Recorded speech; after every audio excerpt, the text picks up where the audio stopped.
Hello everybody, today we are at the Fudaten Shrine in Chofu, Tokyo for their monthly antique market, which is held on the second Sunday of each month. The nearest train station is Chofu and it's about a 5-minute walk to the shrine. The Japanese name for the market is Fudaten Koto Tenkomori Ichi. All the information is in the description below. How are you all doing? Hope you're doing well, and thank you for joining me today. Right off the bat, I found an unusual and awesome score in the 100 yen junk section.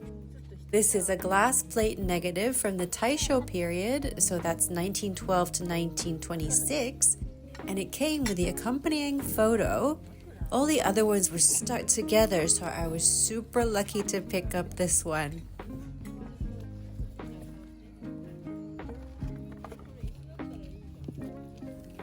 These bobblehead kokeshi look in fairly good shape, so we'll pick those up.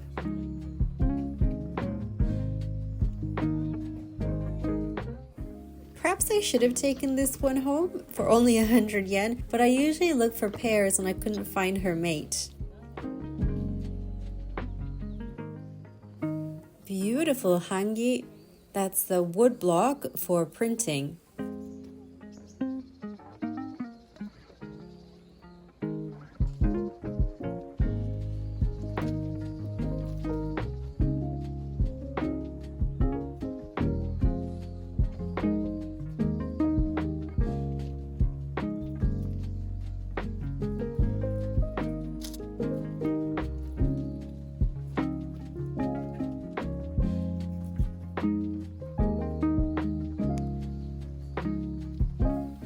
Here's a kuro oribe matchable. So this is the black oribe glaze rather than the green.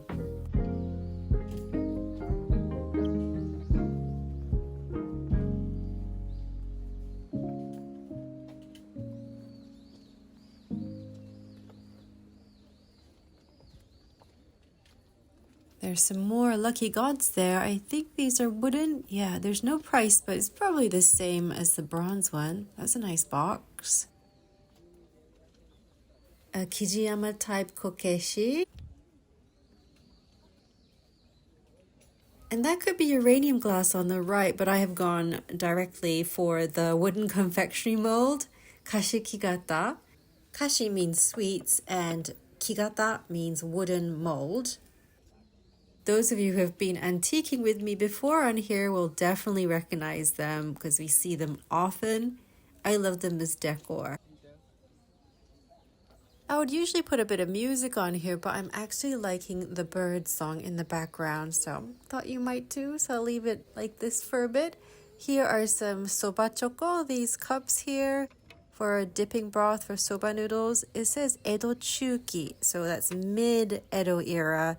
1690 to 1780. I like how they've used red and purple fabric to lay their items down on. Makes them a bit more eye-catching. Here's an ornate sliding door handle. We call these totte.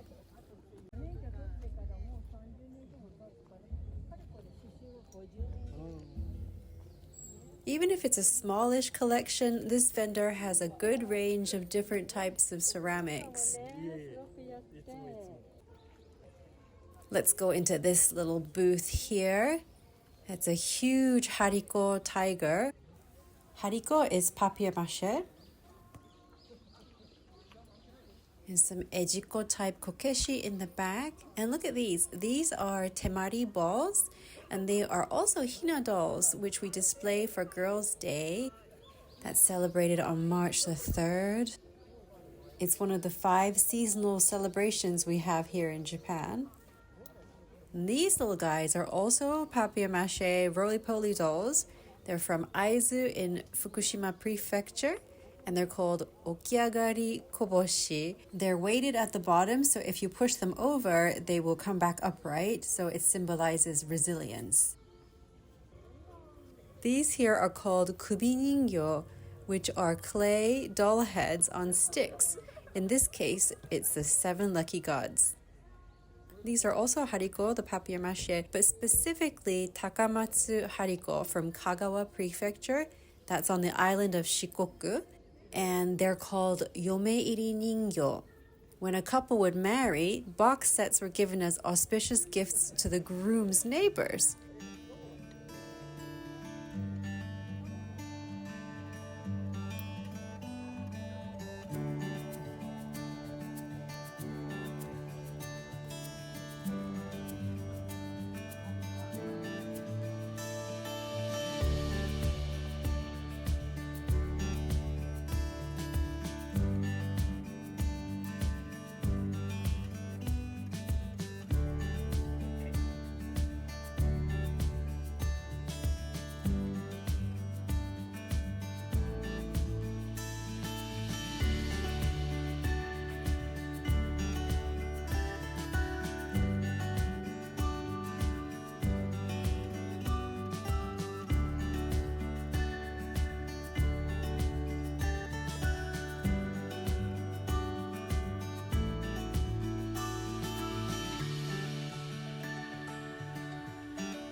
Looks like a lot of these boxes are priced as box sets. 4,000 yen for 6 Buddha wood carvings, so 666 yen each. But that's not bad if you're a reseller. It's really sweet. This is an Amida Nyorai Buddha in meditation, seated Buddha.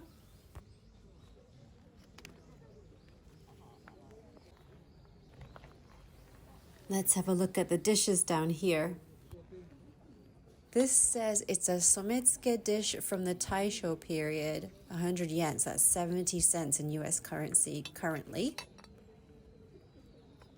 This one says Edo period imari ware. It's heavy and the foot is comparatively high. I looked up this design and I found some similar dishes, and it's definitely what we call koimari, which is old imari, koimari. A sometsuke small bowl from the Edo period. I like the pattern on the outside. A couple of iron kettles, tetsubin over there. I wonder if they're more recently made as they're in such good condition. These look like they're from calendars in the Showa period. We always had massive calendars thumbtacked to the wall back then. It just says Edo to Meiji to Taisho periods on that piece of card. I think this is a shishi lion with peony blossom and crackle glaze. This one looks like it's the most neatly glazed. I feel this one could be from the late Edo period, but I'm not an expert. I don't know, but I just have a feeling from all the books I look at and going around lots of markets all the time. Bamboo baskets, most likely used for loach fishing. These are to cook rice in and called hango. We love our frogs. I just spoke about them in the last video, so I won't repeat myself for now. Bits and pieces of vintage and antique fabric. I feel like making a notebook cover with one of the indigo dyed ones. Maybe a padded notebook cover. I love notebooks. Now, I couldn't tell if these ukiyo-e prints came in box sets. They're all the same prints in one box. The vendor wasn't around, so I couldn't ask for more information. But they look as though they're all by the same artist, Sharaku. They're numbered on the left corner. Originally 300 prints in this batch. So you see they're all the same.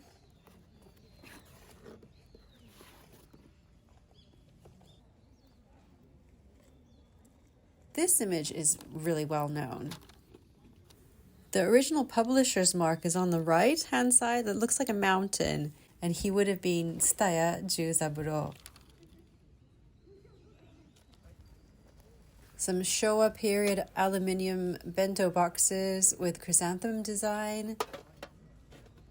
We're on the move, another stall with kimono-related products. There's a queue there because there was an event going on simultaneously. It's for the Japanese manga Gegege no Kitaro about yokai. I used to love the cartoon as a kid. An elegant variety of obi belts in subdued colors. Let's have a look at the kokeshi box. 300 yen for small, 500 yen for mid-size. Okay, time to dig. Can you see the red markings or pattern on her head? This one is the Togata type. I don't think she's that old actually, despite the sun bleaching, the paint, and darkening the wood.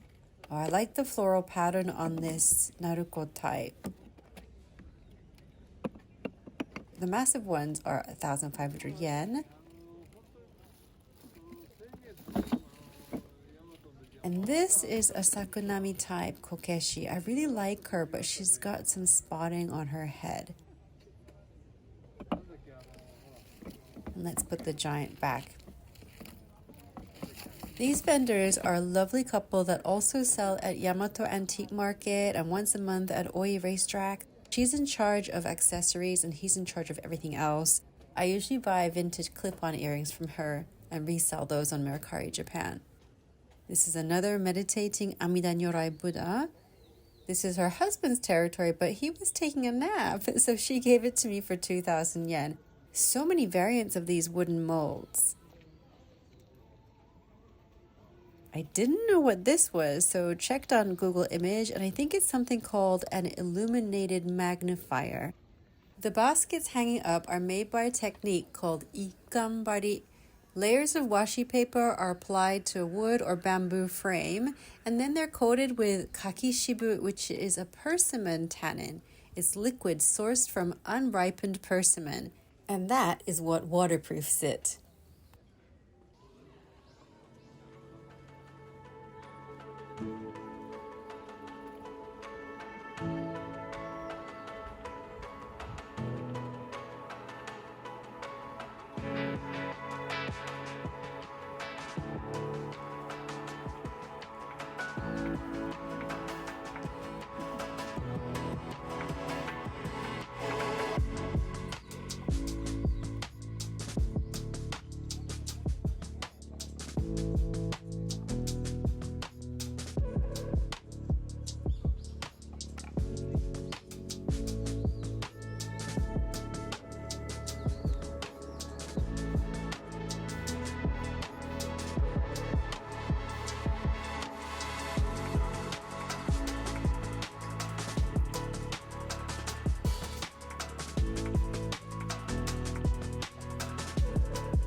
those spools actually have thread or yarn wound around them. There, those ones on the right. And that's one of those hand-blown glass buoys or buoys. Some bits and bobs. There's some thimbles and some little Kewpie dolls. Some more soba choco. I really enjoy going through old postcards and photographs. I remember doing that a lot when I lived in Camden, London. They had a really good antique section back in the day. I think it was called the Stables, but I'm not sure if it exists after they had that huge fire. It was a red brick building at the side of the market, and it was just all antique. Some of you might know it. This vendor is one of the organizers for these market events, so he does also sell at other markets too.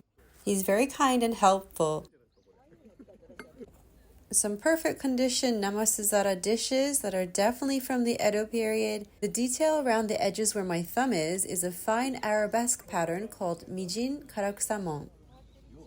I believe he's a specialist in ukiyo-e, woodblock prints. He has these ukiyo-e ehon, they're picture books. I was having difficulty filming with the reflection from the plastic, so he did say it was okay to take them out. The cover is gorgeous. This one does seem to be all script, so let's have a look at another one.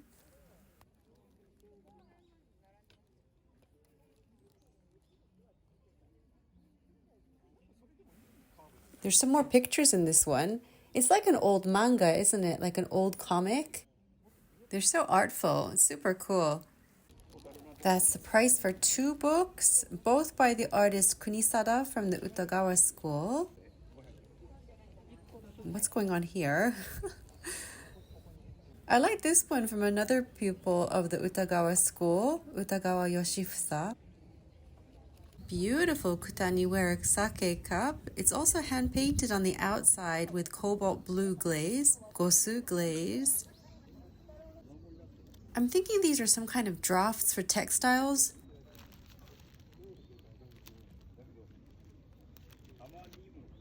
Yeah, because this one says furoshiki on it. Furoshiki are large pieces of cloth that you would wrap things in to carry. So I'm not sure what I'd do with these drafts, but they're interesting anyway.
Look at these ones with peanuts for bodies and ginger stems. Oh my gosh, they are so fun. I love seeing some of the bizarre bobblehead kokeshi.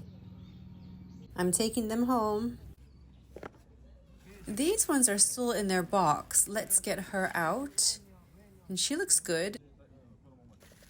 And this one too, a little bit of wear on the white flowers, but not too bad. More of the Dento traditional type in this box. Those swords at the back look like they're probably uchigatana because their blades are displayed upwards. Some tobacco pipes, kiseru, a sword hilt, tsuka. And those are habaki. They lock the sword guard and scabbard in place. What is going on here? Very obviously the wrong head. Can you spot the correct head? It's got to be this one. That's so funny. Someone turned him into a pinhead.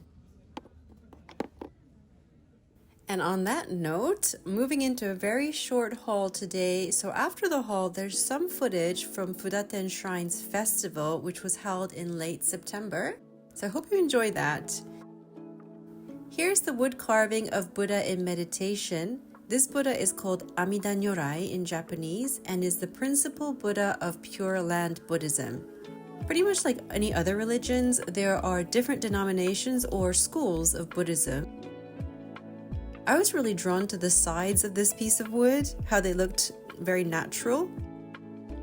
Not sure what this is on his robes, but it looks intentional. And I haven't been able to find out exactly what time period it was made, but it's definitely a vintage piece. This vendor invited me to go through a box he hadn't really looked through yet. Tiny kokeshi can often be priced higher than the large traditional types, but he gave me a good deal, 1,000 yen for all 6.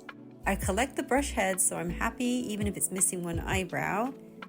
This one with the head swiveling has a picture of Haruna Shrine in Gunma Prefecture. The top of his head's a little bit discolored, but I don't think it's a big issue. And look at how tiny they are. The ones on the right are a normal mini-size pair from my collection. Then these two were in its original box and he gave them to me for 500 yen. She's a little bit unstable. The base is a bit uneven, but the blue one's stable. These ones from the 100 yen box look like they've had a row. The fun thing about bobbleheads, you can change the context or the mood by repositioning their heads. This was definitely my favorite find of the day. First find too. 7,000 yen for the set was its original price. The rest of the set was all stuck together and ruined, so I was very lucky to find one in relatively good shape. You can see the Taisho period hairstyle of the women. Actually, the hairstyle did go into the Showa period as my oba-chan, my grandmother, definitely had hers like that. There are some faults sporadically where it's stuck here and there, but it's not really bad at all.